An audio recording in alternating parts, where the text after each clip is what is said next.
Let's get to it. Hey guys, what's up and welcome back to another G-Mineo video. I'm your host Haley and today we're going to be talking about Dead by Daylight, particularly their new all-kill chapter. So I know a lot of you may already kind of know the lore about the Trickster because a lot of people have been looking into that if you're a Dead by Daylight fan. I'm going to quickly go over it just in case anybody doesn't know or isn't aware. I also really like the lore and I've been explaining it to a lot of people, so hopefully I get this right, but obviously I'm new to the game, so bear with me. So the Dead by Daylight all-kill chapter features two new characters, one being a killer and the other one being a survivor. So the killer, Ji-Hak, he spent his life growing up in South Korea, always kind of looking for attention even as a kid, and he started performing like knife shows for tourists, I guess, and from there he just like really enjoyed the attention that got him and he kept looking for ways to get more attention, and then he gets kind of pulled into the music industry by the person that becomes a survivor, who is Yoonjin Lee.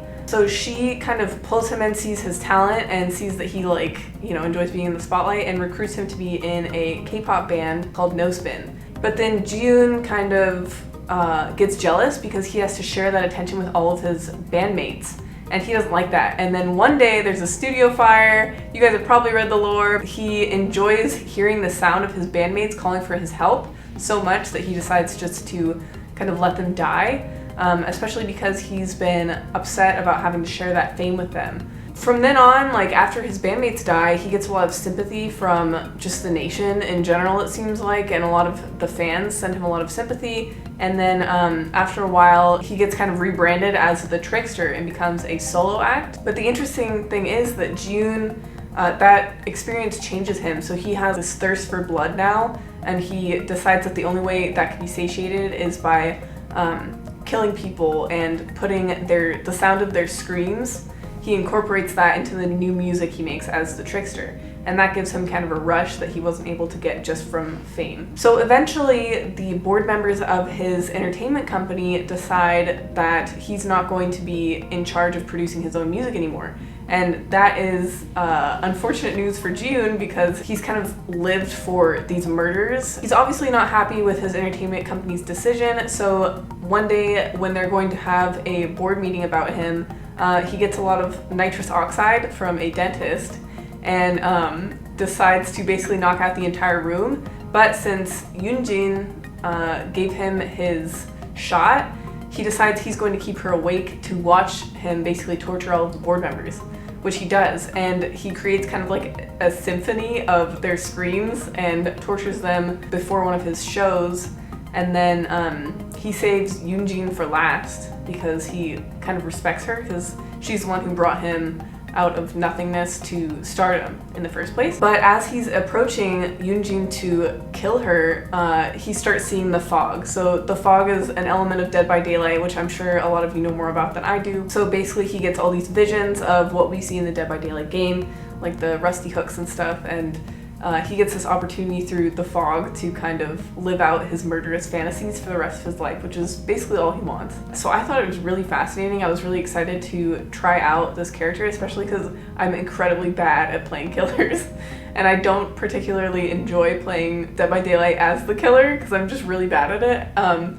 So I played both as Ji-Hak and as Yoonjin Lee.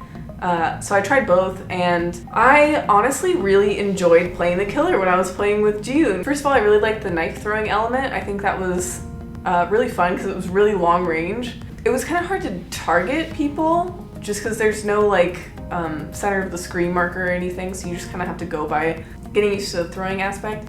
But once I kind of got the hang of it, I actually had a really fun time like chasing people down. And it was fun because the longer you chase someone and the more hits you get, like you can hear June kind of, he has this like maniacal laughter. I think I compared him to Hisoka from Hunter x Hunter, where he's like kind of getting like a high from killing these people. I think that was a really interesting element of the game. It seems like Dead by Daylight doesn't have a lot of voice lines because a lot of the vocalizations that you would hear from June and from Yoonjin were basically just them either screaming, especially, well, only with Yoonjin, or in the case of June, chasing people and kind of getting like like starting to laugh, like he had that kind of maniacal laughter. But yeah, I kind of wanted to hear more voice lines. I think that's just an element of the game though. I just think overall, it's such a creative concept for a killer, especially in Dead by Daylight. It's not something that I ever would have expected.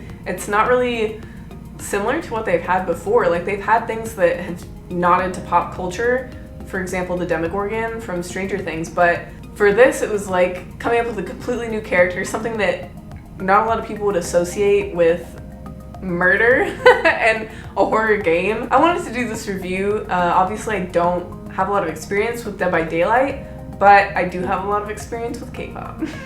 I just thought it was a really creative idea on the part of the developers and the writers, and it definitely didn't disappoint, especially with the backstory. I think knowing the backstory makes the game that much more fun, and just having that motive, especially as the killer, is really interesting, and it was fun to kind of work with that and work with that knowledge. Overall, a super rich backstory for Joon-Hak the killer and for Yoonjin Lee, the survivor. I think my favorite perk that the Trickster had was definitely the crowd control perk, which is when if a survivor is running away from you and they vault through one of the windows, they can't come back through the same window for about 10 seconds. I just personally found that really helpful when they're running away, because it kind of forced them to go out the other side of the building so you would know where they were going. I did have one of our subscribers let me know that the Trickster is a little bit slower than other killers, but I also heard that he's kind of easy to play for people who aren't necessarily very good at the killer, and I definitely noticed that because I played other killers and I had a really difficult time.